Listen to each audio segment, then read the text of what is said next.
Hodgwtins podcast. It's gonna be a damn good show. Yeah, you look Irish. Nice. Yeah, very Irish. I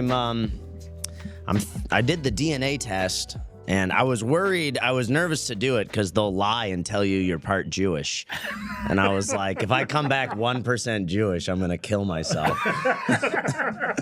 Do the world a favor, right? Yeah, one less. Goodbye, guys. You know what? My wife did her DNA. She's 4% Ethiopian Jew and 4% Spanish Jew. Sephardic, Interesting. The browner of the Jews. Mm-hmm. Okay. Yeah, a lot of people think Jews look more white. They're not really. But the white Jews don't consider themselves white. Yeah, because they're not. Yeah, I don't. That's the most offensive thing I hear on Instagram, is people saying Jews are white, and black people on Instagram refuse to accept that. Yeah, but see, black people, you gotta look at it from that point. They're dark. So anybody that looks white, they're gonna call them white. Yeah, I know. I'm trying to educate on Instagram. I say it all the time. Jews aren't white. Yeah. Right. Same. They might be light. Yeah, there'll be a light. There'll be white passing. See that white man's beard? You got the camera on him? See, that's a white man's beard right there. Yeah. You see that? Yeah. 0% Jewish DNA. 36% Norwegian, Irish, Scottish, English, and 2% Greek. That's the brownest thing about me, is the 2% Greek. You didn't have any African? No, 0% African, 0% Ashkenazi Jewish. They definitely lie on those tests, and they're telling people you can't hate Jews. You're part Jewish yourself. I'm convinced that Ancestry.com is telling people they're Jewish when they're not. But I'm not Jewish at all. All right, I believe you. Thank you. Did you have a Jewish friend? Yeah, and I do. I've worked with Jews before. I know some Jews that are good people. You sound like the racist white guy. I got a black friend. I have a Jewish friend. No. There's a Jewish OnlyFans girl that I made famous.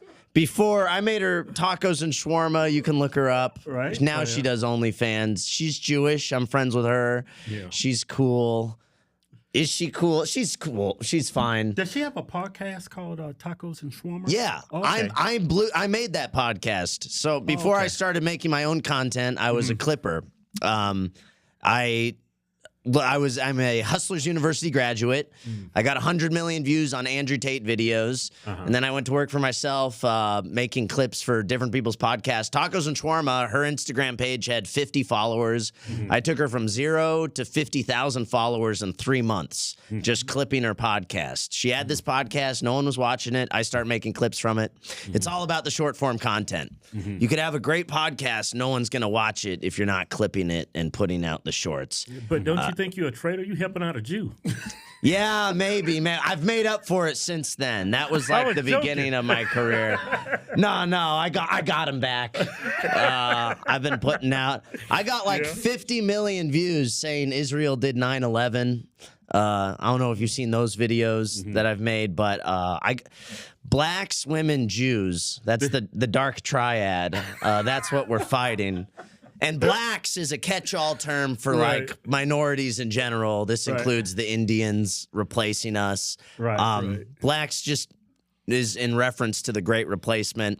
And then something controversial to say on my side that I've realized lately is I think the woman question is more important than the Jewish question. Everybody nowadays on Instagram especially is racist and anti-Semitic. You got all these based guys. They hate women. No, they don't hate women. They're simping for women, but they're anti-Semitic and they're racist and they think, I'm based. I have it all figured out. But if you're still simping, that's none of the other stuff matters. There's nothing wrong with a little simping, though. I think. Oh yeah, baby. I love you, baby. You did a little simping. You made that one porn star. Yeah, I didn't. I It's a mean, little simp action right there. no, that's not simping. She was paying me. She was paying me to make clips for her. No, I never simp. Never. I've made all the mistakes. I've simped before, but we all have. Yeah, You learn from it. Yeah. If you can make a mistake, you can simp, but you need to learn and get better. Guys have female friends, and they try and convince themselves, "Oh, we're just friends. I'm not attracted to her," and in reality, they're in love with her, and she's just using them. Right. Yeah. And so, guys, the simping epidemic is a problem, and the reason I say the woman question's more important than the Jewish question. Knowing about the Jews and how they're replacing us, or knowing about the Talmud or World War II or whatever, that's good stuff. But having that information isn't actually helpful to you. If anything, it'll get you in trouble. It'll get you fired. It'll ruin your life. Whereas having an understanding of women and the reality of women, and that they don't actually like you, you need to provide and whatnot, or they'll leave. Yeah, that's how you came up with your name, Woman Propaganda. Woman Propaganda. That's what I started out debunking the internet's most viral feminist propaganda. Okay. And that's how I started out, and then I kind of got more into being racist and anti-Semitic. And that blew up. And that's actually the content everyone loves. Going after women, you get in trouble. People get really mad at you. That's when I get the most unfollows, the most hate. You get called incel. Going after women, that's the most dangerous group to go after. They say, who controls you? Look at who you're not allowed to criticize. Yeah. If you go by that rule, it's actually not even Jews that are in charge. It's women that are in charge. Because you can get away with going after Jews. I guess it depends on who you are. Yeah. Some people can't get. If you're too big, then they'll come after you. Yeah. I know Andrew Tate got in trouble recently over that nightclub song. But everyone was really mad at him, saying he sold out or whatever because he's not allowed to love that song. Right. But I think he's in a tough position where he's so big that they are going to kill his family or something, or go after his love. I don't know. He's too big. They need to make an example out of him. Make an example. It's like you're too influential. You can't be enjoying that song, Andrew Tate. Yeah, they'll I don't know. He has kids. They'll be ashamed if your kids died in a car crash or something. I have no clue, but I'm sure they have something on him. They'll do something to him if he doesn't. When I he says a lot of things that a lot of people take offense to, but for the most part, he's he provides constructive criticism. He's not like a mean. Person. Oh no, I think Andrew Tate's a hero. I will always appreciate what he did for the movement. He came out and he's really good on the woman question. He came out and told guys what was up. You're all getting played. These girls are lying to you. All these girls are whores, and it's true, man. And I found out the truth about women not from church, not from pastors, but from Andrew Tate. That's another thing I talk about. These churches are not being honest with young men. These churches are saying, wait till you're married to have sex and marry a girl at church. That's what they're telling the young men, or they're telling everyone at church, wait till you're married to have sex. The problem is the girls are not doing that. Yeah. And then a lot of the guys are doing that.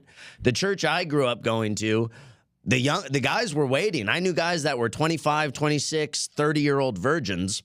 And then, yes, at my church, North Coast Calvary Chapel, I knew tons of guys that were in their 20s and they were virgins, guys who could have gotten laid that said no. I was one of those guys. I didn't lose my virginity till I was 23 years old. I was a good Christian kid. I'm still a Christian. I'm not really a good Christian anymore, but for a long time, I was really trying to do the right thing. I thought the right thing was wait till you're married to have sex. Yeah. One day, I'm looking around at church, and I'm like, man, none of the girls here are virgins. Yeah. And then the girls here, not only are they whores, they're not even interested in the guys at church. Right. The classic advice to incels or guys struggling with girls is go find a girl at church to marry. And I don't even think that's good advice. I think that's great advice. You shouldn't wait till you're married. Yeah, it's not practical. Not this day and age. Yeah, you can't. I remember I was so nice with women when I lost my virginity. I was doing it slow and I was just being like a gentleman about it. Yeah. And then as I got older, I was like, these bitches really like to be slapped and choked. Yeah. And just, yeah, you bitch, you like that fucking black. They don't want the nice boy in the bedroom. No, they don't at all. Do you want a nun in the bed? Nope. No. I want a whore and a lady in the streets. Yeah, exactly. Lady in the streets, freak in the sheets, is what they say. Yeah, man. No, it's super true, and it's frustrating because these guys are being told the wrong thing by all these Christian, by their pastors and all these Christians online saying, wait till you're married to have sex. But you know what's crazy? My mom, and I grew up Baptist, and my mom used to say that, wait till marriage. I was already telling myself, Mom, you crazy as hell. Well, you were ahead of the I'm autistic. I just I thought the pastors had my best interest in mind. I'm like, oh, he's a wise guy. He's the pastor of the church. I should listen to him. You know what's crazy though? A lot of the pastors in these churches are gay. Yeah, there's that too. Yeah, that child pastor was calling that out. Yeah. You say you're a Christian, but you're gay. Did you guys see that video? No, I didn't see that. Oh, that's a good one. You got that video, Joe? We'll react. We should react to it later. No, it's a child preacher. He's like a 8-year-old boy. Giving advice? He's preaching. He's got a Bible up on stage, and he's like, you say you're a Christian, but you're gay. Oh, I've seen that. I haven't seen it. Oh, it's been doing the rounds. It's a funny video. Well, but you blew up fast, right? It was fast. It was. We started less than a year ago. We started posting videos on Instagram. Right. And the timing was really good. Trump had just won. Elon bought Twitter. Right. And then Mark Zuckerberg is talking about we're going to open up Instagram to free speech. We're going to loosen the reins here. Right. And we said, okay, let's see how far we can take this. And the goal was like, let's just be the edgiest guy I can be on Instagram. And we came out of the gate swinging, and everybody loved it. Yeah. I came out with the goal of calling out women, and I still do that.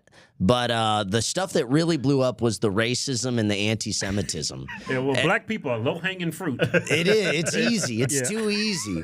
I can show you a million videos of black people behaving badly. It's the same story every time, man. I don't know. It's people love it.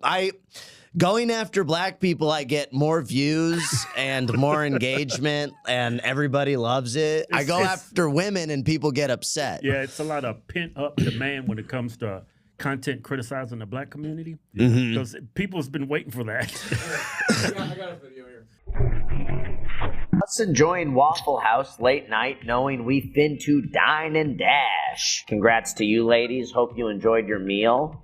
You guys got out of there and didn't even have to pay the $32 tab. Great job. Y'all need $32? You don't get that with EBT? You can't just use the EBT for this? Waffle House is so cheap. I know. I love the food. I love Waffle House. Yeah, when we go to Waffle House, they send me the bill. I was like, I feel guilty. I'm like, you want $8 for this? Yeah. For all this food you just gave me? You got 2 big-ass waffles, eggs, sausage, bacon. I was like, I tip good, though. Yeah. I tip good at Waffle House as well. You got it. I do feel guilty almost. It's so cheap. Especially the people that serve you, they have no teeth. The Waffle House employees are wild. Yeah. It's crazy, right? They're crazy. It's either black people or white people with no teeth. Yeah. If it's a white Waffle House employee, something's wrong with them. Or it's just like a standard black person. Looks like DEI in that place. Yeah. Or a work release program. It is. Yeah, like a halfway house. No, sometimes I go into Waffle House and I just have to walk out because I look at the employees and I'm like, this is gonna take 45 minutes to get my food. There's been times I went into Waffle House and they're playing music on the jukebox and all the black employees are dancing. And like there's like a line, and I'm like, you guys should stop dancing and take care of the customers. I didn't say that to them. I don't want to get beat up or something. So You don't want to set them off. no, they're no. I just keep walking. But the black people I live in South Carolina, and South Carolina has the best blacks, I would say. Oh, really? And they're not good, but they're the best. They're the best this country has to offer. Yeah. Florida blacks are maybe the worst blacks I've seen. I lived in Florida for a year, and are those the Haitians? They have a lot of nowadays. They got Haitians, but when I lived in St. Petersburg, Florida, and you got black people walking down the streets, smoking a marijuana joint, in front of kids, walking through the park with their marijuana joint, or just littering too. I don't see that. I don't see black people do that in South Carolina, but in Florida, I would see black people finish their sandwich or whatever, just throw the paper, throw their cups in someone's front yard. Savages. Just like, I'm like, I thought we lived in a society. In St. Petersburg, Florida, the government even put out trash cans on the sidewalk so that you would throw your trash in the trash can, public trash cans. Wow. And they don't even use it though. They still just throw it into people's front yards. How about the pants? Did they wear pants right? Some of them, I don't know. I've never been impressed with the way they dress. But the blacks in South Carolina, in Florida, I would get dirty looks. In Florida, there was more of a feeling of like, oh, these black people hate white people. But there's a lot of that. Yeah. Oh, yeah. I see it firsthand. You should see my DMs, dude, on Instagram. My DMs are wild. They probably black faces, huh? Yeah. But what? Number of black faces in your DMs? Do I get black? Oh, a lot of black face. Yeah. I mean, black people DMing me like, kill yourself, nigga, or I'm gonna kill you. I'm gonna rape your wife. I've gotten that probably hundreds of times. A black guy has DM'd me, I'm gonna rape your wife, nigga. Like, all right. Yeah. No, literally, that exact line, I'm gonna rape your wife. So I don't know if that's a thing in the black community when you're really mad at someone. Raping women. Threaten to rape their girlfriend. Well, there's a difference. You have good black people, then you have.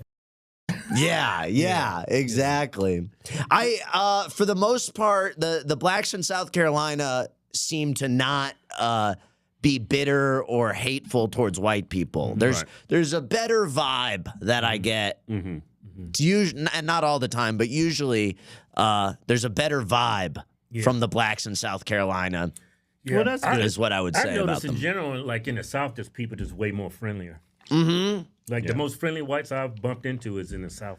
Yeah, they're so friendly that it's almost makes me uncomfortable. I feel like an asshole in the South. I feel like I'm friendly, but by South Carolina standards, I'm like not even friendly. These people are super. Yeah, in South Carolina, you can go to a bar or a restaurant.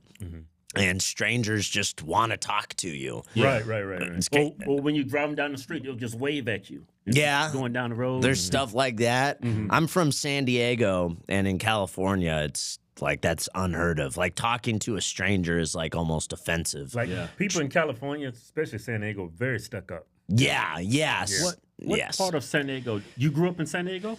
Encinitas. Yeah. Encinitas. I lived in San Diego. I was in the Marine Corps, and I lived on the what side of town was Camp that? Pendleton? Oceanside? No, I was in MCRD San Diego.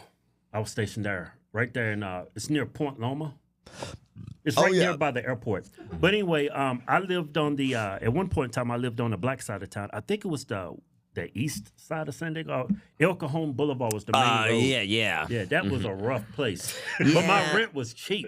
Yeah. That's probably the most ghetto part of all of San Diego. Yeah. Probably a more Hispanic part of There's not that many black people in San Diego. It was when I was there. This was in like 96, 95, 96. Okay. I lived off of 43rd Street in El Cajon or something. It was bad. You guys were both in the military. Were you guys in there together? Yeah, together, but he was in Camp Pendleton area. Yeah, Oh, okay. I was by Air Wing, MCS, Tustin, California. Like 20 minutes from Camp Pendleton.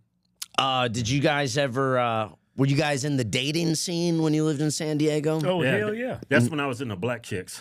Oh, okay. Banging a black dude with green eyes, black chicks just want to suck you off. Yeah. I was banging the hell out of black chicks in San Diego. I believe it. Oh, well, that's great. That's great. Well, what I was going to say is, because it's one of the hardest places to get laid in the whole country is San Diego. Oh, okay. Black guy with green eyes and you're going after black women, you're probably fine.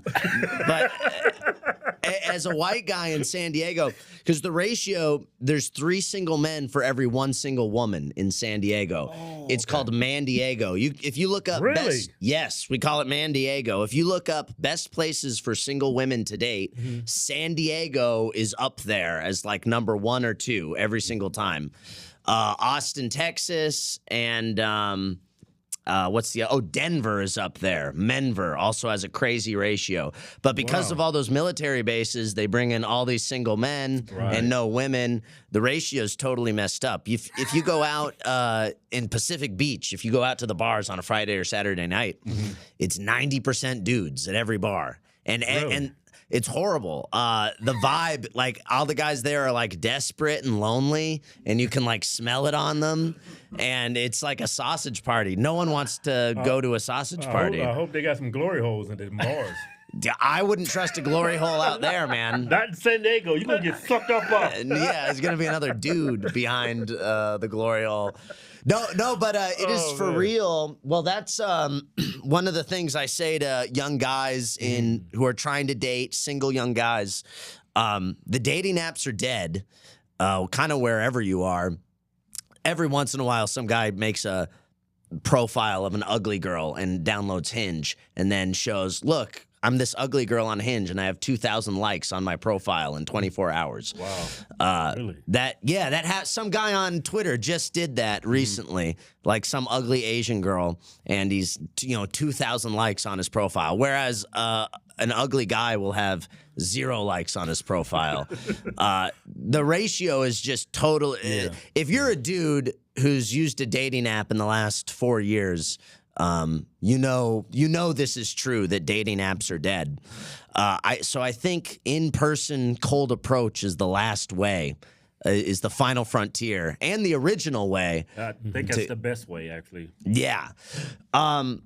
And then so I want to get into that because we're teaching that in my Discord. I have a Discord. Okay. The Woman Propaganda Network, and I've recently recruited a seasoned red pill dating coach. Okay. He goes by MLD, Modern Life Dating. He's been on all the dating shows and whatnot. Really good guy. He's been a dating coach for like 10 years, but he teaches the Approach Anywhere method, it's called. And he's basically just teaching guys how to cold approach, how to pick out the right girl to cold approach so that your odds are better. Because if you're picking the wrong girls, dudes will just get rejected 1,000 out of 1,000 times because they're approaching girls that they never had a chance with to begin with. But we're teaching the Approach Anywhere method inside the the Woman Propaganda Network. That's guys, it. I have created the Woman Propaganda. This advert's old. Don't show this one. No, we're changing up. But we teach. Yeah, this is my website. We sell merch. Israel did 7-Eleven. The this nigga mug. The this nigga hat. Yeah, we have a good 5'7" high value alpha male. Yeah. I'm without shoes on. I'm technically 5'6", but I've been repping 5'7" this whole time. So I'm just sticking with 5'7". When I put boots on, I can hit almost 5'8". So it's all right. But inside the Discord, we teach how to make content and how to get paid making content. Before I started Woman Propaganda, I was making money as a clipper with YouTube and Facebook. So we're teaching how to make faceless content, faceless YouTube channels, and how to get paid for that. So we got guys in there learning that. And now we're going to be teaching the Approach Anywhere method how to approach women, what to say, how to get a girlfriend or how to get a hotter girlfriend or how to get laid, how to get a wife, whatever you're going for. Yeah. How about how to get sucked off? Yeah, we're teaching that. We're teaching that exactly. Dating apps are dead. Your only shot as a regular dude nowadays is the cold approach, in-person method. And realistically, where do you go to learn? Like, guys need help with that stuff. Yeah. Dudes are horrified of doing this. They don't want to get called creepy. I was like too shy. I Yeah. was really shy growing up. A girl would talk to me and Kevin would take off running. You In remember high that? school, yeah. Cute I girl remember come me up. and Keith walking home from school. I think it was, I was, No, we was walking home from the YMCA. yeah, and it's a bunch of girls, white girls from high school. No, it was junior high, right? Something like that. Something like that. Junior high. I can't remember. I was so long ago. I think I was like 14, 15. And we was totally checking out in the YMCA. And I said, man, I just want to fuck that bitch. But I don't know where to start, right? I was like 16. So we got done playing basketball. We was walking home. And there was those same girls. Hey. We was halfway home. They was on top of, hey, guys, are you twins? Y'all want to come up here and hang out? Me and Kevin, we took off running. Yeah. Too shy. Oh. How about the white girls that put up to us and say, hey, y'all want to go for a ride? Remember that? I just left you and I took off running. Oh, damn. You don't remember that? They invited you and you didn't say that, yes? That hot white girl, there was a redhead. Oh, fire crotch. Yeah, I Yeah. remember her. I ran from her like she was a damn Klansman. I didn't know how to handle it. I was just too shy. Yeah. I was weird shy. Yeah, the main thing for guys, they gotta get out in the market. They gotta gain some experience dating different women because that's the only way you're gonna, seal the deal and like learn it. And you need to know how to get women, because guys will get into a relationship and then be just terrified of losing her because I'm not going to get another girl. Like, it's so hard for me to get a girl. But if you know how to get You a talking girl, about some ugly ass dudes. that's most dudes. Most dudes are ugly ass dudes. I mean, most dudes are ugly and most dudes are below 6 feet tall. Girls think like half of guys are 6 feet tall. It's only like 14% of men in America are 6 feet tall. In other countries, there's no men that are 6 feet tall. It depends on where you go. In Africa, where they're malnourished, They're still like 6'5". Them big peanut heads. it depends. There's some I know in Papua New Guinea, guys are like 5'1" or is the average height or something like that. But yeah, anyways. That gotta suck being 5'1". But I can't imagine. I would just kill myself. If I was any shorter than I am currently, I would just end it all. I can't imagine. Shout out to guys shorter than 5'7". I don't know how you guys do it. That's 5'7" is the minimum height. Anything less than 5'7", you're not even a human being at that point. You're something else, dude. The average height of a man is 5'9". Yeah, that's the average height. Yeah. Brutal. Yeah. Well, dating apps made the height inflation, I think, even worse. Heightflation. No, it's rough. We can't. Maybe we need to go to the European metric system. Yes, because that way you don't have the jump from 5 to 6. Right. That's brutal. Where like 5'11", totally different than 6 foot. Yeah. But if you're using the metric system, not so different. You know. Yeah. There's not a jump from 5 to 6. So, are you getting a lot of pussy right now or what? Not as much as I could be. I got all these girls DMing me, and they like the content, and I've taken advantage of the clout a little bit, but I'm kind of just busy right now. Maybe I'll sleep around more when I have more time. But I'm 30 years old. My body, before I ever had any clout, my body count was over 80. And I lost my virginity at 23. You slept with over 80 women? Yeah. In a short period of time. The dating apps used to work. I was going hard on these dating apps for years. I was an accountant. I had the 9 to 5. You was an accountant? Yeah. I have a degree in finance from San Diego State University. I went to one of California's best business schools and got really good grades. True story. And then I was an accountant after that. And life was good. Life was easy. I just had my a 9-to-5 job, and then the whole time I'm at work, I'm matching with girls on Hinge, and then after work, I go to some brewery to meet a girl, Right. and then I'd have sex with her, and not every time, but probably most of the time. And I went from 0 to 80 in like 4 years doing that. And so I'm a little bit burnt. I don't really care about getting laid as much anymore. I kind of did it already. Yeah, 80 women would do it. Yeah, it loses its touch a little. Prestige. It's not as cool as it used to be. When I was 24, 25 years old, I thought getting laid was the coolest thing ever. Yeah. And I still think it's cool, but I used to I thought it was everything I was living for. So you just slept with white women? No, I did. I didn't sleep with black women. Man, if I was a racist white guy, that's the first thing I'd do. Suck my dick and slap dick. Yeah, maybe. Suck it. That's a white man's dick you got in your mouth. Ooh, maybe good point. Oh, you're inspiring Come on, you're white. me. That's the first thing I would do. No, it's an interesting idea. That's pretty funny. Yeah, could do some role play. Get a whip out or something. But make sure she's into it, because if she's not, you don't want to fight a black woman. Yeah, it's like fighting a black dude. They're strong. They're strong. Yeah. They're violent too. They're statistically more violent than even white men. Black women, they have high testosterone. Black women. There's the furthest I ever went as far as race mixing goes is I had a girlfriend that was half black, half white. But raised by her white mom. That's good. So she talked white, acted white. Yeah. That's my kind of black girl. Yeah, she was cool. She was hot. I've hooked up with a lot of white girls, maybe a couple Asians, and then a lot of Latinas. Latinas like white boys. Yeah, they do. Yeah, and they do. And so I did really well. Well, if you go down in race, you can go up in hotness. So like an average white guy can get a really hot Latina.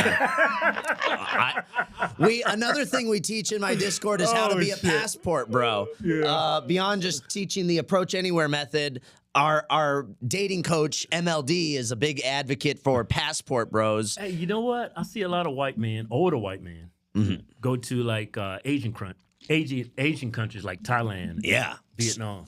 Some ugly 60-year-old white guy can go to Thailand and get an 18-year-old Thai girlfriend. A 10.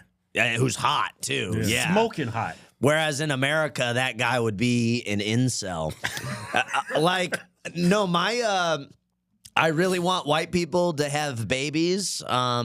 So I'm against race mixing for white people, but for everyone else, it's like, do what you want is how I feel. Dude, 50% of the white women like progressive nut jobs, though. Oh, they're insane. I know. If you're going to be, for guys in America who aren't white, I say be a passport bro. What are you doing competing in this market here? Save up your money. Go buy a wife in South America. Fuck it, dude. Are you kidding me? Why are you doing this? Why are you putting up with this? Yeah. Oh, yeah. This is you guys. Oh, wow. That's a lot of kids. Look at that. Poisoning the blood of our nation. And now you know how many? Of 13. Look at this fucking science experiment. Oh my god. I don't know if I approve. Like, okay. White couples to do this, please. And so all those kids are half white, half black, and you know that all those kids are gonna marry white people. Meaning white Americans, we have just adopted this black man's DNA into the gene pool. We have to. What if he's conservative? Like Republican. And all his kids grow up to be Republicans. I mean, they probably will be. He's probably one of the good ones. if he got a white girl, he's probably one of the good ones. Yeah. You know what? This is the thing. Like, I have like, what is it? Like 45, 46% of my DNA is like European countries. Like, and my wife is Latina, right? So my kids are like pure mutts. So if you take a half white, half black, if you take a half white, half black kid and they marry a white person, have a that's gonna be pretty much a white kid. They Yeah. look white. Yeah. You can clean the blood over time. I mean, yeah, you can. You bleach them over time. Yeah, that's what that's called. Bring that video up. Bring that video up. All those kids. So that's what I'm saying. This black Can you man make it bigger? just injected himself into the white DNA pool. Yeah, scan. Wait a minute. That black guy is like, he's not like fully black. Well, let me see. Yeah, He's a black guy that's probably 30% white or something, right? Yeah. Yeah, he's no, not. that dude's at least 60% black. 40, can you make that bigger? That's yeah, the I biggest I can make. It's a light-skinned black. He's a light-skinned black man. American blacks usually There you have go. some. He's not light skinned, Kel. We're light skinned. Well, Keith, That's a you full blown forget what Negro right there. you forget what a black man looks He like. looks like Lamar Odom a little bit. Yeah, but he's not light. He is like Like, I compared to would say- Africans. Keith, a real black man is black. I mean, black. Yeah, he. I mean, it's probably a smack in the face to black people to even call ourselves black because black people don't look like us. We're like biracial black. He's a biracial black person. If he was fully black, those kids would come out looking like us. Those kids look like What do those kids look like? Like those some kids- Mexicans. Yeah, those. I couldn't tell you what like this. I in this video I said this is a science experiment, Yeah. and it kind of is. We don't. This is a new product. Kids that look like this. This is a brand new thing. nice looking kids though. Yeah, I mean, I'm sure it's a nice family. I'm sure they're all perfectly nice people. I guess my issue is more so on a I don't know. Well, I white don't- people are not having a lot of kids.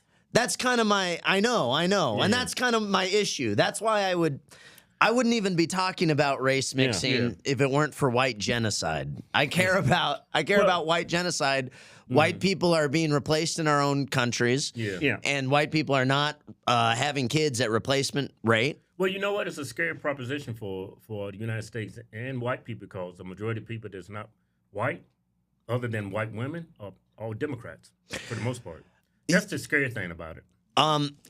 It's tough, man. We're a hated majority. Yeah. Everyone's been taught, and they're willing to go along with it, but taught to hate white people. When you take history class in America, it's white people showed up, genocided all the natives, enslaved black people. You did do that. Yeah, sure. But that's like let's tell the story of your life, Right. and let's start with your porn search history. You know, Right, that's true. That's how they teach American history. Let's start with right. the absolute worst of the worst. Like, forget the fact that we came over here on boats. Like, that's impressive. Okay, Very impressive. Nobody else showed up on boats. Like, Hey, did you know Columbus was a Jew? I've heard that. I don't know about that. I don't want to give Jews. I I seen don't a want to give picture. them I credit seen for a it. picture of him. He looks like a Jew. That's disappointing if that's true. And Trump wants to put a statue of Columbus Well, at the White House. Maybe he is. If Trump's backing him, maybe he is Jewish then. Yeah, I didn't know that. Look at that. Sephardic Jew. No! He's a Spanish Jew. Yeah. Damn. I heard he was Christian. He's a crypto Jew. Changed his name, Christopher. Yeah. Damn. Okay. Well, W Jews on that one. It's a good set. Hey, yeah, so white people get the blame for genociding everyone. Columbus Right. was Jewish. It was Jews. Well, I heard 80% of the Jewish of the National Atlantic slave trade was funded by Jewish. Yeah, Jews. that too. They never take credit for it. Well, that's the thing. They always blame the white person. Yeah, and that's why I'm screaming on Instagram, Jews are not white. Right. And Jews are like teaching everyone or encouraging everyone to hate white people. Every commercial on TV is a mixed race couple. Well, if it's you can show a black couple, a black man and a black woman. You Right. cannot show a white man with a white woman. Or if you do show that, the white woman is like Crazy. tough, yeah, or Or nuts, crazy. yeah. Then the husband's beta male. And the kid's adopted and he's black. Yeah, they have an adopted black kid. Like, that's normal. But no, it's the reason I take issue with race mixing is just because in the context of everything that's going on, this country like 60 years ago was 90% white. Now it's coming up on like 50% white. Yeah. If nothing changes in another couple of decades, this country is going to be 30, then 20% white. Who do you think's responsible for that? Jews, bro. I blame Jews for that one. A lot of white people's pulling for it too on the left. Well, but that's the problem. Yeah, white liberals. Watch this clip. Here, I have a. It just pertains to what you guys are talking about. Yeah. We will get our country back. But how? People like you leaving. So someone's going to come knock on my door. No, you'll get a letter. I'm an Englishman. Yes. I'm looking at you as a Jew, and I'm telling you you are foreign. You wouldn't have known that if I didn't tell you. That your name's Gold. Yeah, well, if we change the name. From Goldstein. Yeah, we could change it to another name. Yeah, so that's what, you're subverting yourself even more to try and hide amongst the population. It's just proving my point that you people are foreign. Okay, when I say Jews are not white, this is what I'm talking about. I'm trying to educate the black people on Instagram Reels.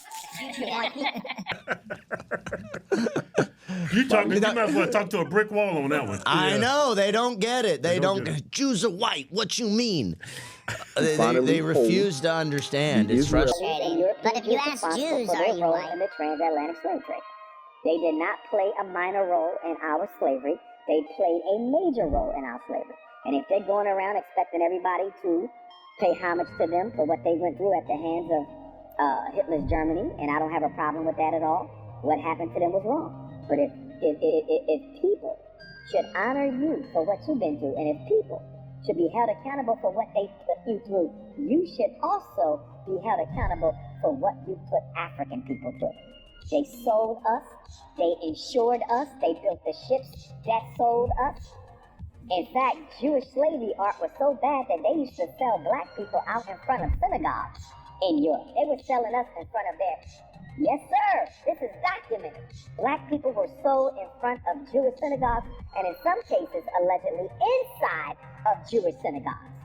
So, I have a problem with people constantly reminding the world that they were mistreated when you participated in our mistreatment and you have never apologized for it, you have never offered any reparations for it, and you have never been held accountable for it. You see a black person in America, thank a Jew for that. And Based Dr. Umar Johnson, he's right about some things. Yeah, other things, he's totally wrong. He says some crazy stuff. He hates white people. Oh, definitely. He's one of the blacks that hates whites. Yeah, he's one of those. Sometimes he's hilarious. Like that clip, I think, is perfect.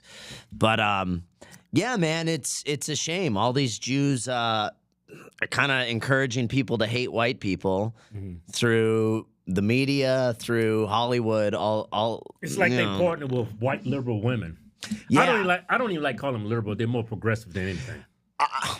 I just call them race traders at this point. And that's the problem. It's like the good half of white people versus the bad half of white people, and everyone else is like kind of, it's not just white people against the world, because everyone hates white people, but also half of white people hate white people. And no other group is like this. Black people have black people's backs. Indians have Indians' backs. Vivek Ramaswamy's out here saying we need more Indians in America. America needs to become more Indian. Vivek's head is in the game. Vivek is pro-Indian. Show me a white person that's pro-white. It doesn't exist. White people do not have white people's backs. I thought Trump, I voted for him 3 times. I thought Trump was going to be a W for white people, and he was not. And he refuses to even say the word. Trump's not talking about white genocide. Kind of what we were talking about this earlier, but like you go to church, no one at church is talking about it either. And this is why I'm kind of don't take these pastors seriously anymore either.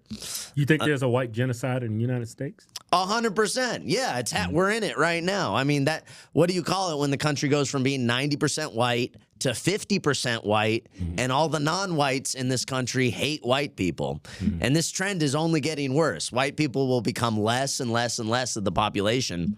I think ethnic cleansing should be more appropriate.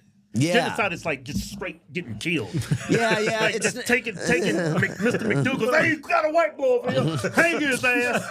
It's not like they're putting white people on their knees and shooting them in the back of the head. It's not like, maybe just calling it white genocide. Kind of hyperbolic, right? But is it though? There's going to be no majority white countries left. I agree with you. I don't think it's a genocide, but you are being replaced. Yeah, replaced. We can call it replace. When they say replacement, the Great Replacement, that's you're true. talking about white people being replaced. Right. And I mean, the country that young white men are inheriting hates white people. Doesn't want to hire white guys. The women have been trained to hate white men. Mm-hmm. I mean, white women hate white men more than anyone. It's totally insane. Yeah. The whole. So if you're a young white man right now, you've been betrayed by everybody. And this is another reason I don't take shit from like older guys or Christian guys on Twitter. Mm-hmm. After the slap, I got a bunch of shit from the liberals hating on me, being like, "Oh, you got slapped." I totally get that. Yeah. But what surprised me was these older Christian guys on Twitter dogpiling on, hating on me, and I'm like, I would think you guys would have my back, but they're finger wagging and you shouldn't use curse words XYZ, and it's like, not cursing and going to church, that's actually not going to win us the country back for white people. Yeah. The situation is so bad. There might have to be some curse words said, and there's going to be some things that have to be said that will be offensive to a lot of people. Right. But this is the situation we've inherited, and these boomers. You could also blame baby boomers for the situation that we're in. Mm-hmm. Think about these liberal white baby boomers grew up in a majority white country. They got to experience a white America. My dad was born in 1949. He went to San Diego State University. Mm-hmm. He had an apartment in Pacific Beach, and he had a part-time job at Jack in the Box. Working part-time at Jack in the Box paid for all of his college, paid for him to live alone in Pacific Beach. Working at Jack in the Box? Working at Jack in the Box part-time. What would working at Jack in the Box part-time get you nowadays? Nothing. He wouldn't even give you a $5 whore. No, it wouldn't. It wouldn't pay your rent at your parents' basement. I mean, yeah, he definitely grew up in a different California. Yeah. I lived there for like 15 years. Like I lived in Orange County before I moved out. And I looked up on Google, like 40% of the population, like Santa Ana, Orange County area in California, is illegal immigrant. Which is nuts. Yeah. The rent is through the roof. It's so expensive to live there because you got like practically, I don't know how many millions of illegals you got in that state now. Right. Progressive ideology. Well, then you got white liberals online saying all these classic lines, no human is illegal on stolen land, or I literally don't care about the border. Why do you care who comes in? Stuff like that. And I'm like, IQ. Yeah, I'm like, you stupid bitch. Well, they complain about the country being unaffordable, and then they say, borders are just imaginary lines drawn on a map. Let everybody in. Right. And I'm like, that makes everything more expensive for all of us. It's and it makes inflationary. Yeah. Rent goes up. These people are getting benefits from the government. And salaries go down because they'll do it for a cheaper wage. Yeah, they're bringing in, Mexicans are like the new slave class in America. Yeah. White people would pick strawberries, but you have to pay us enough to do it. We could literally have white people picking strawberries, but it would just have to pay more. And like liberals always say that as their slam dunk. Didn't Ozzy Osbourne's daughter got in trouble for saying that? Yeah. You want to deport all the Mexicans? Who's going to clean your toilet, Mr. Trump? And then she got in some trouble for saying that. But it's a fact. Yeah, it is. Well, you could have a white person clean your toilet, but you just have to pay them more. So, I mean, no, it's the economy's a joke, man. The country's unaffordable. And then half of white people are like, open up the borders, let everybody in. But what I was saying earlier about these boomers grew up with a good economy in a white America, and they decided, I don't want that for my children and grandchildren. My children and grandchildren should grow up in a country where they're a hated minority. Even though I got to grow up in white America, I want my grandchildren to grow up in non-white America. Why do you think they think that way? Because they're evil. Because they're the boomers are the worst generation, dude. Boomers love that meme. Good men, hard times create good men create good times. Good times create weak men create hard times. They love that meme, and they're calling Gen Z, the younger generation, the weak men. I'm like, no, dude, we're in the hard times now. That means you're the boomers are the weak men that created the hard times that we're in now. And they are. Imagine these liberal boomers saying, open up the borders, let everybody in. Fuck you. You got to grow up in white America, and you have stolen that from me. And then you're calling me racist for wanting to grow up in the same country you got to grow up in. Yeah, we got to stop calling these people liberal, because that term has been hijacked by a bunch of progressives, and they're like flying under the radar. These people are non-traditional progressives, because open borders, that's not a liberal ideology. I just say liberal as a catch-all thing, right? I mean, I don't even know what I'm not. I don't know what I am. I'm just I'm pro-white. I'm against white genocide. I don't want white people to become a hated minority in this country. Right. I'm not. There's nothing wrong with that. Yeah. I mean, everybody else reps for their own group. Mexicans are proud to be Mexican, and good for them. I love that for you guys, you know? The only people I rep for is rational thinking. I could say white, because there's no rational thinking in black community. Not a 93% of them vote Democrat. Yeah, what do you think that is? I have nothing in common with modern day black people. Yeah, 95% of black people vote for Democrats. No other demographic is, I think, over 60. Why do you think they vote that way? I think they get a lot they're of pro-black. yeah. Supposedly. If you're pro-black, you got to vote Democrat. And voting Democrat is anti-black. Yeah, well, black people are also going to get replaced. Yeah, they've already been replaced by the Latinos. We used to be the number 2 in this country. Now it's not. Black people, hey, you guys got replaced by open borders as well. This is actually... and it pains to see me, black people out there supporting, protesting ICE. I'm like, I know. You really don't understand what's going on. No, it's retarded. The country is going to get poorer and poorer, and that's not going to be good for you guys either. I think they vote Democrat because they think it comes with benefits, and in some ways it probably does.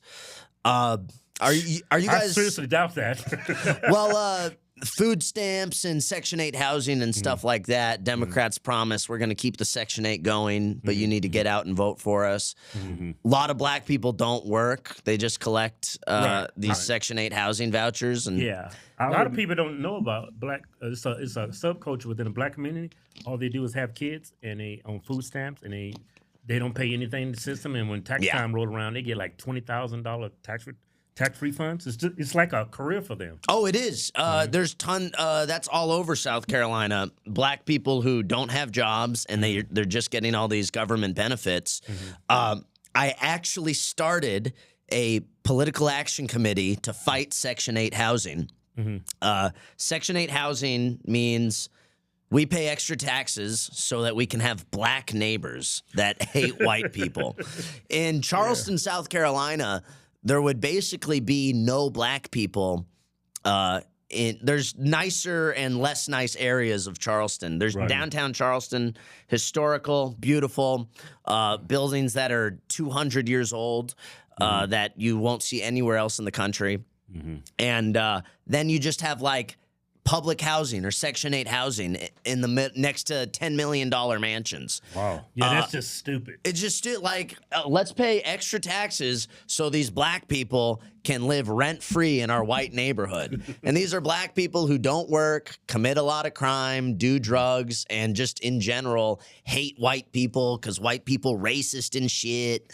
And so I think Section 8 housing, what I say is Section 8 housing is terrorism on white people.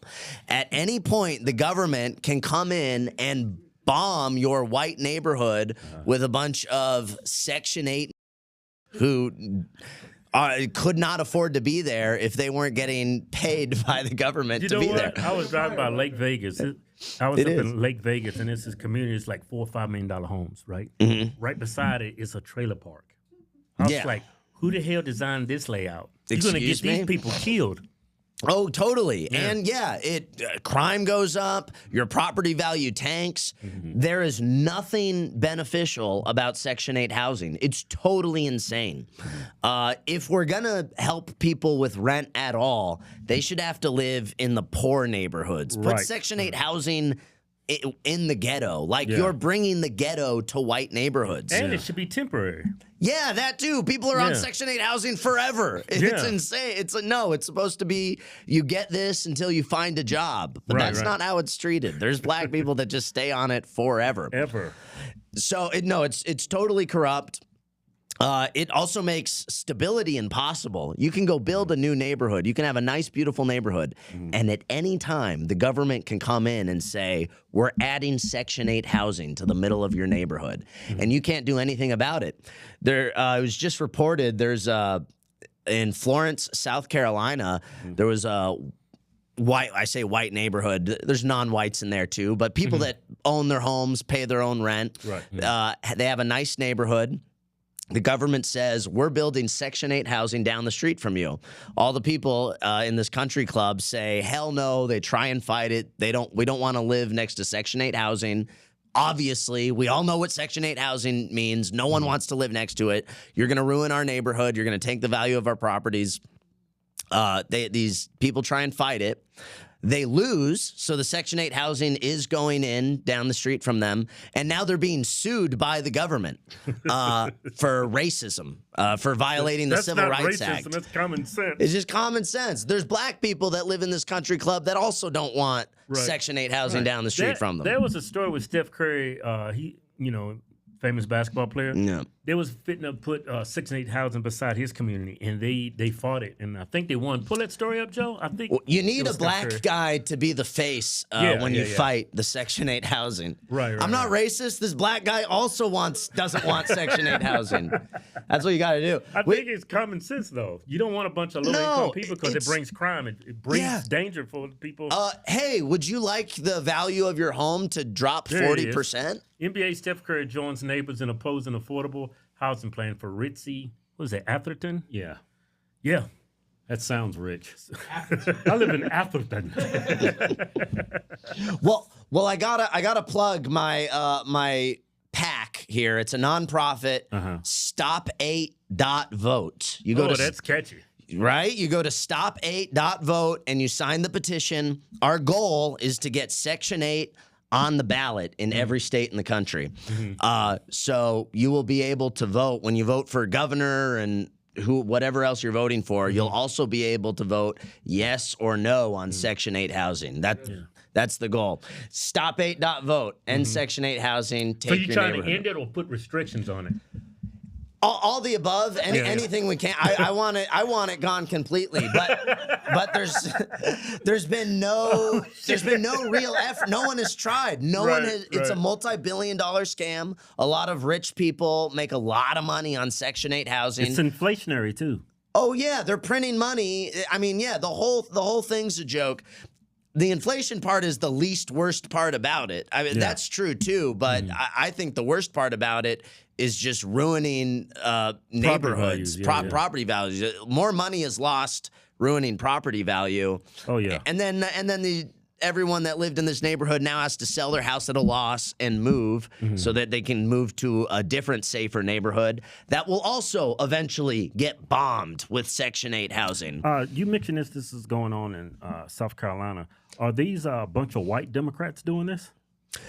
Well, in Florence, the mayor is black. But no, there's I don't know. There's black politicians, but yeah, there's white politicians doing this. The white politicians do not care about white people. Yeah. You basically. I'm thinking it's a bunch of white Democrats because Black people don't. We're what? 15% of the population. Something like that. Yeah. Well, in South Carolina, blacks are like 30% of the population. Ooh, that's a little high. It's very high. Yeah, it's very high. I like an 85-15% mix. Yeah. But still, they're still the minority. I guarantee you, Yeah, like 65% white. So it's white people doing it to themselves. Well, most definitely. Most definitely. Well, in the I have an article. We could pull it up, but in Florence, South Carolina, there's a black mayor, and she's the one. It's a female. It's a female black That's woman. the worst. No, that's the worst kind right there. And she's, she's happy to destroy this white neighborhood. They racist white people. She's doing it out of spite. Yeah, doing it out of spite or just she doesn't care. She'll probably. I mean, I don't want to get sued here, but it's definitely intentional. Oh yeah. I mean, I don't know if I don't want to get sued. I don't know if she's getting what benefits she might be receiving for this. Is that Peaches? Oh, that's Mayor of Florence, South Carolina. Name is Peaches. But when I think she goes by Peaches, is what I've heard. When I see a black progressive female Democrat, man, that gives me chills. Yeah. And she's in charge of. She's ruling over a bunch of white people. And she decides for these white people, Peaches, there we go. She decides for all these white people, you know what you guys need? You know what Florence County needs? It needs a bunch of Section 8 black people. That's what we need. We need this neighborhood's too white. You guys need black people who are on food stamps. That's what this neighborhood needs. Black people who don't have jobs, who live off of the government teat. That is what this neighborhood needs. And the neighborhood's destroyed. All these white boomers are moving out, selling their homes at a huge loss. I mean, it's totally fucked. Section 8, I said it earlier, it's so true. Section 8 housing is terrorism on white people. That's a little bit inflammatory to say it that way. It's terrorism on anyone in this country who pays their own rent. Right. Okay. There you go. Yeah, I say that. That's a lot cleaner. Yeah. For the clip, I want to say Section 8 housing is terrorism on white people. But to elaborate, it's terrorism on anyone who's doing the right thing, who has a job, pays their own rent, pays their own mortgage, whatever. And people are affected by Section 8 housing and don't even know it. You have awful, terrible neighbors that you wouldn't have otherwise. Section 8 allows the worst people, the worst neighbors this country has to offer. Parasites. Yeah, that's what you call it. They're living off of the host nation, not offering anything but crime and diversity. And diversity. At least we have diversity, thank God. Do you think diversity is our strength? No. Diversity has never been a strength. Right. It's a strength for Democrats, but not for America. Diversity is our greatest strength. Didn't you know? That's a Jewish psyop. No, diversity is our greatest weakness. Yeah. America, I like Latinas, but when the fuck did all these brown people show up? America was white and black. I understand why black people are here. Yeah. We had slavery. I understand why they're here. When did all these Mexicans show up? You know what I mean? When did they? So the country was 90% white, 10% black. Now it's 50% white, 13% black, and then like Mexican. And it's like, how did this even? We just opened up the border and let everybody in. But it was a culture shock for me when I left home when I was in the military. I was stationed on MCS testing, California. I was like, man, this is gonna be amazing. It's a number of white people here. I get here, I go to the drive-thru, and I'm trying to order food, and I can't understand what the hell the lady is saying. A Mexican lady. Yeah. She can't even understand me. I was like, what the hell? When's the last time you guys went to Miami or Florida? I've never really. I've been in Palm Beach area, Fort Lauderdale, but because Florida's just a third world country now. I mean, Florida's you go to Miami, they're speaking Spanish. They don't even speak English. You try and order your food at a restaurant. A lot of Cubans there. Yeah, Cubans, brown people from all sorts of whatever places, and I mean, Miami is literally just. It's just part of Latin America now. It's not America anymore. Right. It's the replacement is complete. in Miami, Florida. To be honest, when I was in Miami, I said, man, all these white people down there speak Spanish. My wife said, you idiot, they're not white, they're Cuban. Yeah. The accent. There's some, But there's... you got to give them a little credit. They made that state redder than California is blue. But I don't care about red versus blue. I like I said it earlier, I'm pro-white. I just want white people to have their own place. Yeah. Florida is not white anymore. I mean, if America... They have white neighborhoods, right? In Florida? Yeah, they have some white neighborhoods. I mean, you got to be affluent, probably. But Yeah, a little bit. It still exists. In other parts of Florida, in more northern Florida, there's more white people for sure. But yeah, I don't know. It's South Florida's just gone. It's just it's just Mexico now. I mean, same with lots of Los Angeles. It's just I call it Los Angeles is just Tijuana satellite campus is what I say. It's not Los Angeles anymore. It's Los Angeles. Los Angeles. Y'all got a black guy running for governor in Florida. You like that? Oh, Byron Donalds? Yeah, I think I'm voting for James Fishback. Yeah. I can't vote in Florida, but You want to vote for a black guy? I would vote for Jesse Lee Peterson if Jesse was running for governor of Florida. I'd vote for Jesse. I'd vote for Candace Owens, Andrew Tate. Yeah. You guys are all right. You guys seem like some of the good ones. But yeah, just like a black guy that, guys, slavery used to be a thing. So don't be racist. I never heard that before. It's amazing. Social media is fucking crazy, man. All these black people hop on social media, and all they have to say is like, slavery was bad.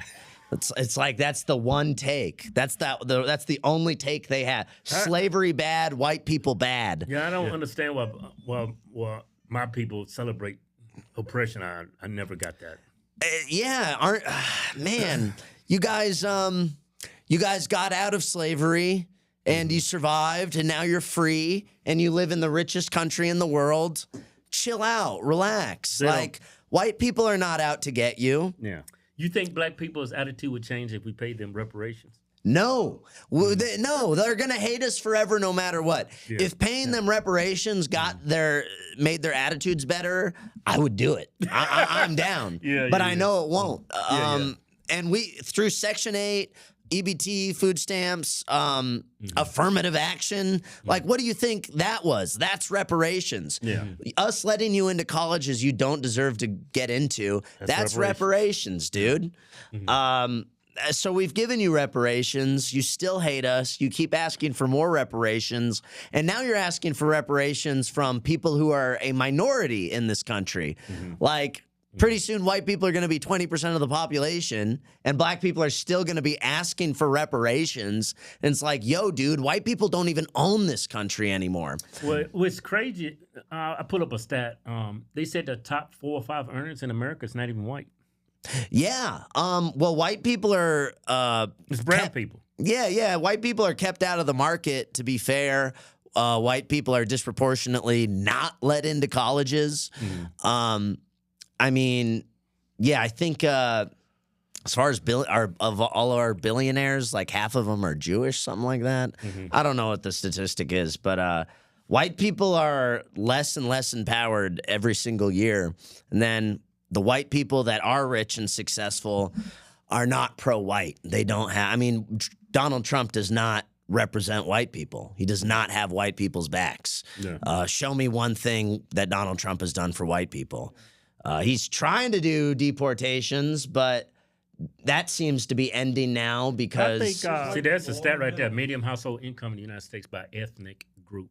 Yeah, bro. Indians are taking over. Filipinos. Look where all the white people are. In the middle. Yeah. Yeah. 1, 2, 3, 4, 5. Yeah, where's Jews on that? Yeah. Where's white Americans? They were at number 8? Right here. Go to the bottom. I want to...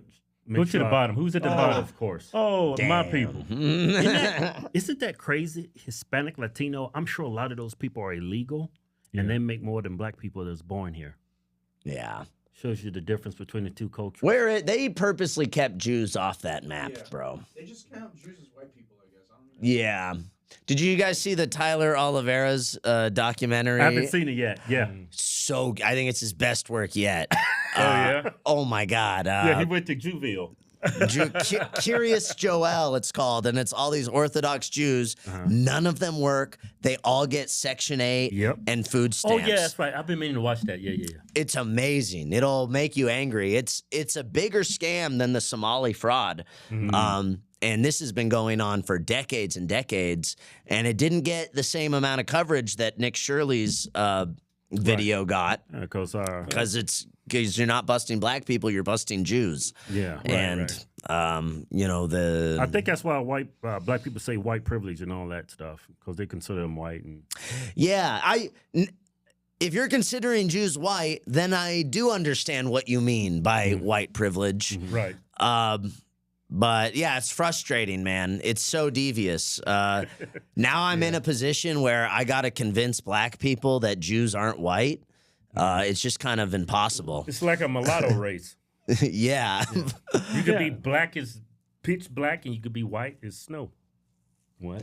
Jews. You could be white as snow or black as snow. they blend in everywhere they go. God help me. Does the American taxpayer help you too? Oh, so yes. This is Curious Joel, a village of 44,000 Hasidic Jews in upstate New York that primarily speak Yiddish Wow, and have the Down 7 kids syndrome on one. average. One of the fastest growing towns in America, with many men religiously studying the Torah full time and rely on state assistance and welfare programs. Yeah, they don't work. They have tons of kids. How many kids do you have? They live in an ethnically homogenous Jewish town. This is what I want for white people, but I'm racist if I want that for white people, you know? That's a great point. Yeah, no, it's crazy. Well, black people want the same. They want to live in black neighborhoods. Every race wants what you want for white people. I don't want to live in a black neighborhood. Yeah, I don't know about that. Most black people I know. You can speak for yourself on that one. Mr. McDougall, please approve my application to live in this. I'm telling you, I'll bring no problems. If you pay you guys, Denzel Washington, certain black people, you know, I could live next to you. Would you let Oprah in? She's kind of a libtard, but she has money. She's not committing crime. She's not on the porch smoking crack. She's not like downtown Charleston, South Carolina. It's an expensive place to live. It's the highest rent of basically anywhere in South Carolina. Right. And then you have these black people who live there rent-free, and they don't work. They sit on the porch and they holler at the white girls on their way to class. What? Yeah, I mean, they're just like harassing. There's all these pretty white girls in Charleston going to the College of Charleston. Great place to meet a girl if you're a white guy. Check out Charleston, South Carolina. It's crazy. Like when we was kids, like growing up in high school, that's what all the black guys wanted. Said, man, I just want to go in deep inside of a white girl. Desecrate her insides with all this Negro juice. What is wrong with you? Well, black guys race mix more than anybody else, and I understand. If I was black, I would be pro race mixing as well. Nobody wants black women, dude. Unfortunately. That's shocking how violent they are. That's all that comes in my timeline. Just black women just beating the hell out of each other. It's crazy. The behavior's insane. I get, and I think the fact that they're unemployed and get government benefits, they have nothing to lose. You constantly got white progressives telling them how racist this country is. You're oppressed. You go, girl. Like, you can do no wrong. Everything. Oh, that white person said the N-word. Well, you do have a right to attack them and kill them. Yeah, they really saying the N-word, even saying with the A, which is how I prefer to say it. If you say that around the wrong black person, they take that as, I'm allowed to kill you now. Like they think that's permission to murder. It's like, that white what'd you say, white boy? How about I kill you? You saying black people are violent? How about I kill you? Then you won't be able to say that anymore. Right.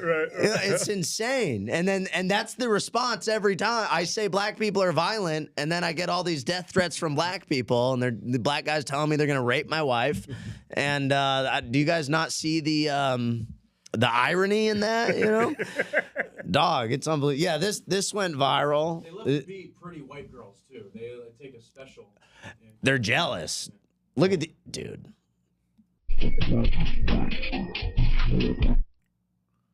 And she didn't deserve that, but you don't know. You don't know what she was saying. Beat her ass. Look at these. Look at this. Oh gosh. That's Some pretty jealous. ugly fat black girls trying to destroy something beautiful. So, black people W, if you can't beat them, burn it to the ground.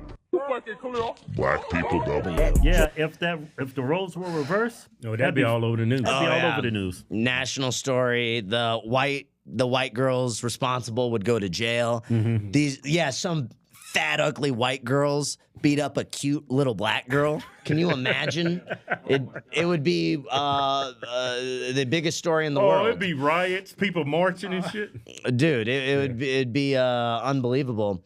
Hey, I wanna talk about that slap that was heard around the world. Yeah. Because if we don't bring that up, people are like, what kind of podcasters are you guys? No, everyone. What happened? Who was that guy? The Penguin, Kevin Smith. The story is, I went to the New York Young Republicans Gala. Right. I'm not really a drinker, but everyone at this gala wanted to drink with me. People are handing me drinks. Okay. I'm drinking. I get blackout drunk. Uh-huh. Oh, you're tipsy. No, I'm blackout drunk. Really? Yeah. Like, Okay. I was blackout. Like, I don't remember the whole thing. The only reason I know what happened is because I saw the footage afterwards. No shit. Yeah, literally. I'm blackout drunk, and then there's some reporters. I don't know. There's a protester guy screaming, "Everyone in there's a Nazi!" Right. So And, stupid. Yeah, He was Jewish too, right? He was Jewish. I go over there, just start yelling. Or somebody tells me, "Oh, go troll that protester." I'm like, "Okay." I walk over there. I'm yelling beta male, blah blah blah. Yeah. Kevin Smith, the Penguin, comes over and slaps me. The slap kind of wakes me up, and then I'm like, "Where am I? Like, this guy wants to kill me right now. Like, I just want to get out of there. It's all my fault. I shouldn't have been. I can't be drunk in public like that." Oh, so you was intoxicated. This is me blackout drunk. And then I'll leave. I'm sorry. And then I meet Nick Fuentes for the first time. Right. Imagine that this is how you meet Nick Fuentes. That's crazy as hell. You get slapped by a That fucking dude Jew. is built like Felanius Gru. Yeah, he's shorter than me, but he probably has 100 pounds on me. He's actually like a big guy. Yeah. And then that's me meeting Nick Fuentes afterwards. Right. And I'm like, I just got slapped. Oh, that's what you're telling them? That's what I was like. Guys, you won't believe what just happened. I just got slapped. That was insane. And then it wasn't until I sober up later in the night and see the footage, and I'm like, oh fuck. Yeah. And then I see the slap, and I'm like, oh no. And then I meet Nick Fuentes immediately after, and I'm like, oh my God. And I was able to meet him later in the night when I was a little more sober, and I had a proper conversation with him. But that was my first time meeting Nick. He was very apologetic afterwards. I guess he misunderstood what you was doing. He gave me a fake apology, and I went over and I was like, "Oh, dude, he said, sorry, dude, I thought you were the protester. I got the wrong guy." I was like, "Oh, no worries. Let's get a picture together." Okay. I go take a picture with him, and I tell everyone, "Oh, it's a misunderstanding. Kevin's a good guy. He didn't." He's a Republican? Yeah. This is a Jewish Republican. Then this is me confronting him at Amfest, saying, "Hey, you gave me a fake apology," because he gave me this fake apology, and then he's out here bragging about I slapped that Nazi, and I'm like, "Dude, you cannot brag about this." And that's and then that kid was antagonizing me all night, putting the phone in my face. I take his phone out of his hand and slap him. I slap his friend. So that's the con. That is crazy. The whole thing's nuts. I mean, whatever. But all I was saying to Kevin Smith is like, dude, You fucking gave me a fake apology. You are not allowed to be out here bragging about slapping me, bro. You guys have to act like black people. Yeah. He got me acting like a black guy. He out there chipping out. Y'all out there chipping out. Yeah. The whole thing's insane. And then it was the #1 story in the world for 3 days. Yeah. It happened at the same time as the Bondi Beach mass shooting in Australia. Oh, yeah. And this trended bigger and longer than that. If you got on Twitter at that time, you saw the Bondi Beach mass shooting and you saw me getting slapped was the other story. So everyone, I'm an Instagram guy who got slapped at the moment. And yeah, it is what it is. I got famous really quick.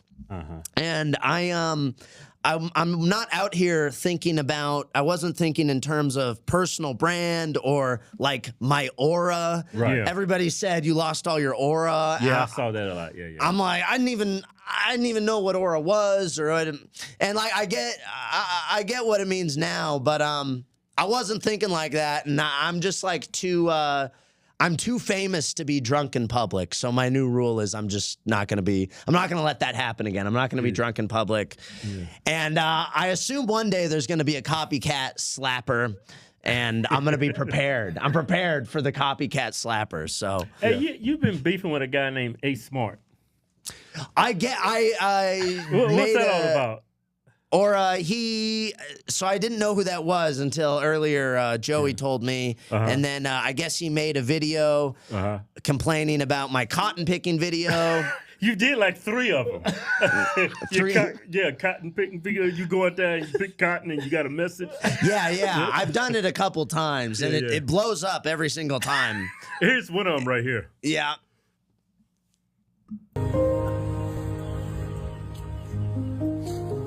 Look at how easy that was. Black people did not build America, and they do not deserve. No, sir. Turn your ass around. Yeah, you picking it up all wrong. You gotta have somebody whipping you in your fucking back. Your kids. Your women. I don't know. I think everybody was a lot better off back when black people were picking cotton, dude. I think that was the way to go. What do black people do now? Yeah, so he had a problem with the cotton picking video, and I was like, hey man, black people are out of control. Yeah. And this country was better when black people were picking cotton. That dude, Ace, he roasts black people all the time. Yeah. I didn't know that about him. That's good. He's a moderate that leans right. Okay. He might be conservative. I'm not sure. We had him on our show. He voted for Trump. Yeah. Trump's not even pro-white, but that's good. I mean, that's good. Well, he was saying, try picking cotton all day while white men whip you and rape your women and rape your kids. And it's like, we're getting into like soaps and lampshades territory now. And it's like, I don't know. I'm tired of, in general, I'm just tired of hearing about slavery. Oh, me too. Yeah. I know about slavery. Everybody knows about it. Yeah. And white people today didn't own slaves. Black people today were never slaves. Yeah. And I just think a lot of black people don't like to be minimized. Like it was so easy and it was like a regular job. Well, I'm being, it's kind of rough, man. I'm being, what's it called? I'm rage baiting for sure. I'm trolling. I'm trolling. Like, when you say black people didn't build America, what do you mean? They picked cotton, and buildings aren't made out of cotton. Right. Roads are not made out of cotton. You don't think black people helped build America, though? Not to the degree we're told. I mean, black people put it out there like they were the architects of this country. Right. Yeah, that we built the White House. Yeah. Like they didn't. They wasn't. And they were a small. I mean, forget even the slavery aspect. They were, and plenty of white people were slaves too. But white people were like 97% of the population during this country's founding. Yeah. You're telling me 3% of the population built the whole country? Yeah. Like, black people were mostly doing agricultural work in the South. And that's great, and props to you guys, but like, white people built America. 97% of the population was white, dude. White people built America. I like to use this analogy. Like when you look at the NBA, white man invented it, right? NFL too. Yeah. White people are the architects of the NBA and NFL. Yeah. But when you take it and when you look at it holistically, a lot of black people helped build the NFL and NBA what they are today. Yeah. Technically, they're not the architects of the NBA or NFL. That's all goyslop. None of that should exist. What's that? Goyslop means it's like eating junk food. It's like goyslop is like spiritual death. It's like you're watching your country's being you're a white man. You're becoming a hated minority in your own country. Your white children and white grandchildren are like gonna get raped and murdered in this country, and you're watching a football game and you're saying "Go team." Well, this is what I'm trying to point out. White people are the architects. Our founding fathers built America. They were the architects. What I'm trying to say is a lot of black people helped it. Like you look at the NBA, just as an example, it's 70% black. The NBA is nothing today without black people. But sure, they didn't build it. But I don't consider the NBA a positive thing.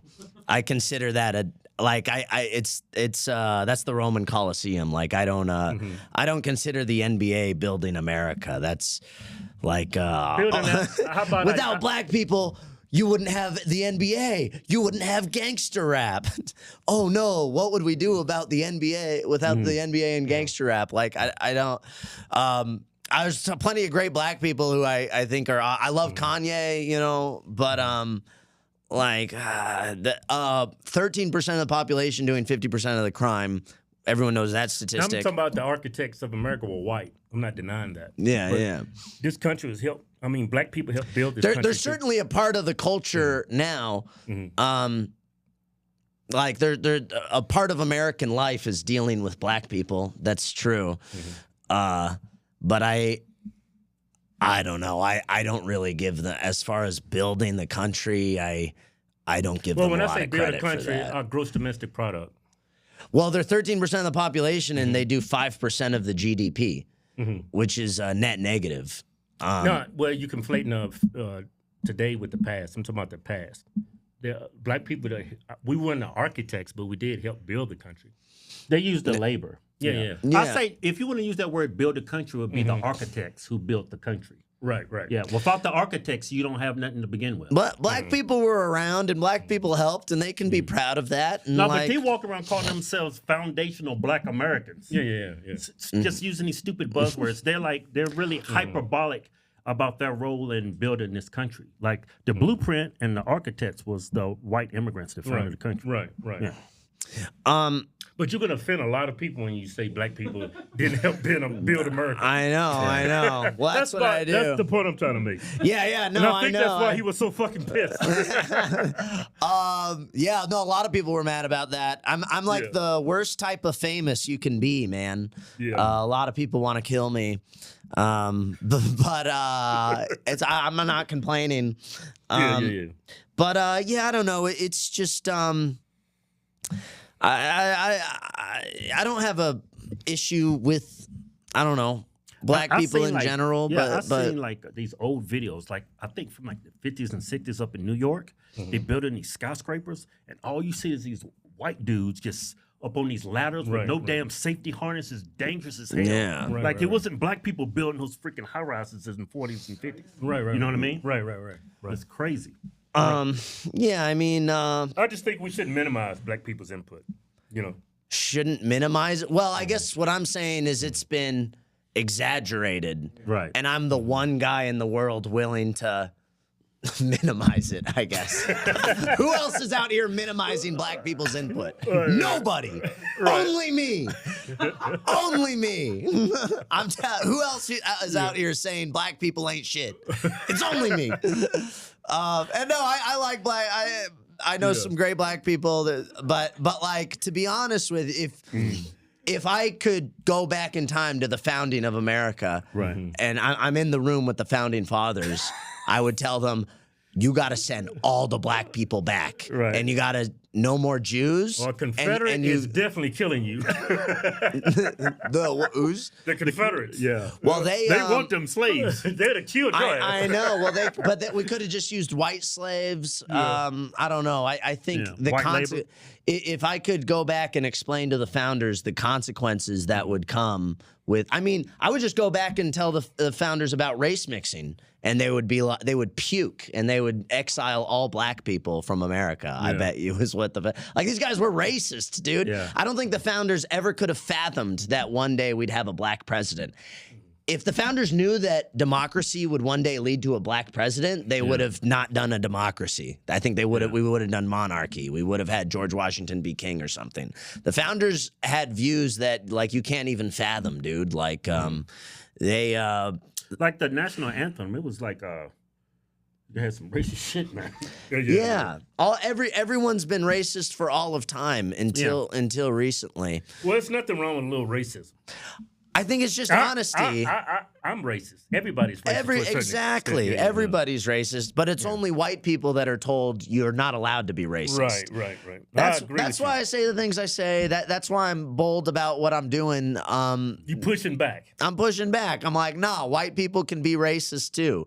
White people nothing's going to get fixed until white people become racist, really. Yeah. White people need to become racist, and we need to get our women in check. White women are out of control. I think the progressive white women, I think they're destroying this country. Yeah. Which is crazy because 57% of white women, I think it is, they vote Democrat. Yeah. They're the majority. Yeah. And if you look at the map of if only women voted, it's like they choose wrong every single time, you know? And they're white. Did you know the founding fathers had black men vote before they let a white woman vote? Yeah, I agree with that. Yeah, totally. That's crazy work. That's how less they thought of white women. Well, and I said this earlier, but the woman question I think is more important than the Jewish question or the black question. Right. And the founding fathers, I think, would agree with me. Yeah. Like you just said, they let black men vote before they let white women vote. Yeah. You cannot give women power, dude. Women cannot handle power. Yeah. And they choose wrong every time. If women are given the option to not get married and have kids, they usually don't want to do it. And that spells death for all of us. Like, we cannot give them the option. I think women's basically they can be mothers or they can be nuns, and like that's like the only options we should give them. 2 roles, huh? Yeah, man. Like having a woman politicians, these girl bosses everywhere. It's a joke. We don't need it. These women should be having babies. Yeah, like conservative women, they sometimes get offended when Republican men say that. But it's like y'all's voting record does not lie. Yeah. No, it's a joke. Yeah. White women that vote for Republican, you guys are actually an anomaly. Yeah. No, the white women have completely betrayed the white men. Nobody's calling people racist more than white women. You know what it is? They're a bunch of nigger lovers. There's that. You know, I've also seen statistics that show that white women are the least likely to race mix. Yeah. But I think it feels like they're more likely to race mix if you're on social media, because every time you see a pretty white girl with a black guy, the video goes viral because it's just like such an unbelievable sight. It's like, oh my God. Comment section full of like no father. And the algorithm give it a push too. Oh yeah. They promote that stuff. The reason people think it's common because of social media and because of commercial and movies telling you it's common. I think it's actually very rare for a white woman to be with a black man. Yeah. When you see a beautiful white woman with a black dude kissing, what's the first reaction? That makes me, I'm just like utter disgust. Like I just like, oh, it's like seeing 2 dudes kissing. It's like really like 2 dudes. It's like on bad? Par. Like if 2 big bearded men started kissing, you do yeah. I kind of feel the same way when I see like a pretty white girl. And kissing her black boyfriend. It's a. Let me ask you this. Her name was Renee Nicole. I want to ask you this question. like, let's say you're out there dating, right? And you got this hot white chick, but you find out she used to date a black guy in his pictures and stuff and like that. Would you still date her? Well, has she been desecrated? She's hot.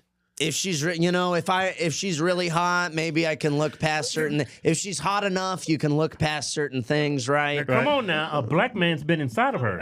That's devastating. That's bad. We like to make jokes on social media like ruined. It's over. Blah blah blah. But you've been with a biracial.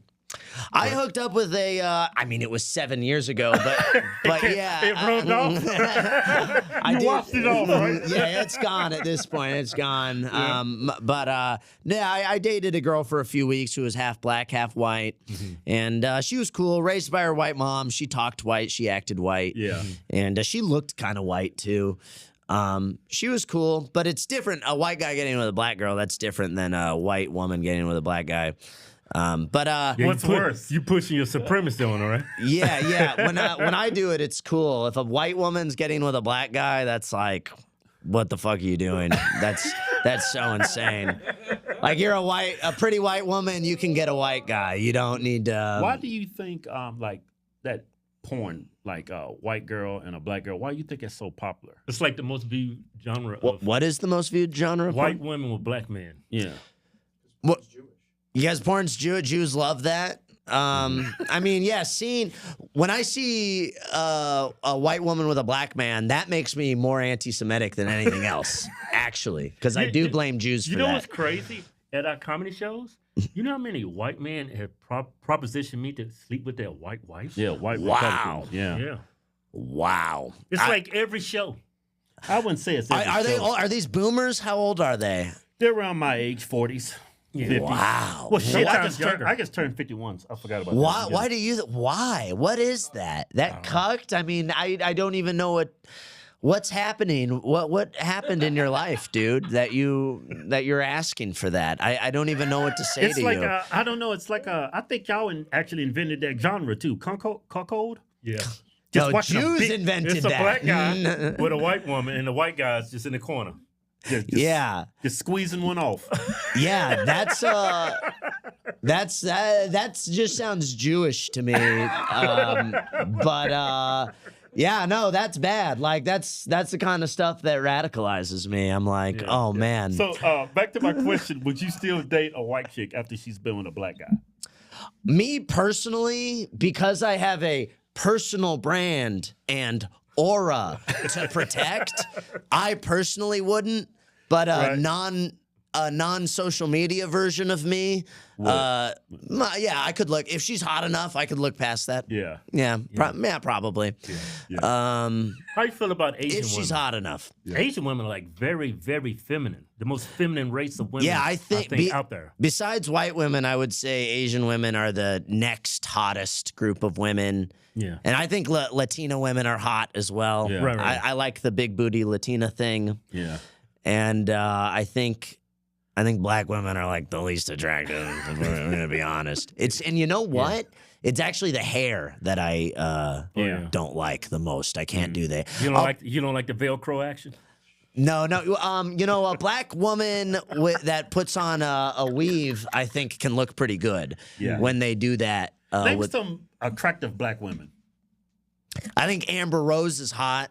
She's like the most white, least black person I've ever seen. Exactly. She doesn't count. You can't say Amber Rose. She's beautiful, but when I look at her, I see a white woman. Well, you see a biracial person. I don't even see a biracial person. She acts pretty white. She's got a white dad, and then she wears white woman hair. I'm talking about a black woman. A black woman. None of these half breeds. A black woman that's hot. I'd have to think about that. It would be one that's like, I'm a small guy, so I like girls that are taller than me. So I'd want a big one, a big, strong one. How about Leslie Jones? No, she got that size, but pretty. I'd like one that size, but I want her to be. How about Halle Berry? Well, she's biracial. Also biracial. She's black enough. She's black enough. Yeah, I'd like one that's tall, big, strong hips. You know, big, strong legs. Big boobs. There's sometimes on my. You want one of those Wakanda warriors? No, none of these Wakanda. Oh, look at that, dude. That's insane. That's insane, dude. Yeah, that's what I'm saying. I've been with all kinds of women. I've been with them all. What's your favorite? My favorite? I like the Latinas. I like them all, actually. Yeah. If you're attractive, you're attractive. Yeah. So you've never had a big lip black chick just suck you off? I had a black girl. Her lips were so big when she was sucking it, her mouth looked like a donut wrapped around my shit. Not really. I've only had sex with one black girl, and she was half black, half white. Her lips wasn't big like mine? No, they were big. Yeah. No, she was cool. So white men, when y'all see like a big lip woman, you don't never think, I wonder how that feels to have that suck me off. I don't know. When I see a black woman, I kind of just keep scrolling. Usually, I just don't even consider it. You never seen a black woman that you're attracted to? Sometimes on my Instagram feed, I'll see. You know who looks good sometimes is Angel Reese. The basketball player. WNBA girl. She's beefing with Caitlin Clark, something like that. Yeah, she's pretty. I've seen some pictures of her where she looks, her butt looks good. There's some out there, but Hey, pull up a picture of Angel Reese. Oh yeah, you got it. She's Oh no! Oh, never mind. Never mind. No, that's AI. That can't be her. Oh, yo. That's gotta be AI. Oh, okay, I take it back. That's crazy. Is that real? Yeah, it's her mustache. Yeah. She has a mustache? She has to wax it, yeah. Oh, never mind. That just ruined it. Look up. Pull up a nice picture Look up of her. Angel Reese ass. Looks better there. Yeah. Yeah. Like, see, she's looking thick there. Oh, see, I would do that. Well, the founding fathers used to bang their slaves. Yeah. Oh, yeah. Hey, hon, I'm going out to the shed. Well, make sure my slaves is okay. Yeah, that's all she's right. an attractive woman. She's attractive. No, that's crazy. That's crazy. But, yeah. So you more into Latinas and white? I asked David Duke that. I said, I said, that's the most white supremacist thing you could do is to have a black woman get on her knees. You're inspiring me. Now I want to go do it. Now I want to go have some sex with some black women. If I was white, I would be going off on black chicks. Yeah, that'd be good. I should go on. That would go viral if I went on like a date with a black girl. Well, I got to tell you, be careful. Yeah. They are, because something could happen to you. They are dangerous. Yeah. Yeah, I know. I'm careful everywhere I go now. Wisely. Yeah, they're gonna try and trap I've been in a lot of relationships with a lot of women. Not 80 women like you, but the only woman that put her hands up and said, "Let's do this shit," was a black woman. Yeah. Oh wow. Yeah. Okay. Yeah, I don't know. That sounds kind of fun, honestly. But I usually do. I've always had a lot of luck with Latinas. Latinas like white boys and Mexico's right there. We got a lot of Latinas in America. I just always had a lot of luck with Latinas. So I've done a lot of that. It's mostly been white girls and Latinas is my track record. Would you marry a Latina? No. I was tempted years ago. I was tempted. Well, they have white Latinas, right?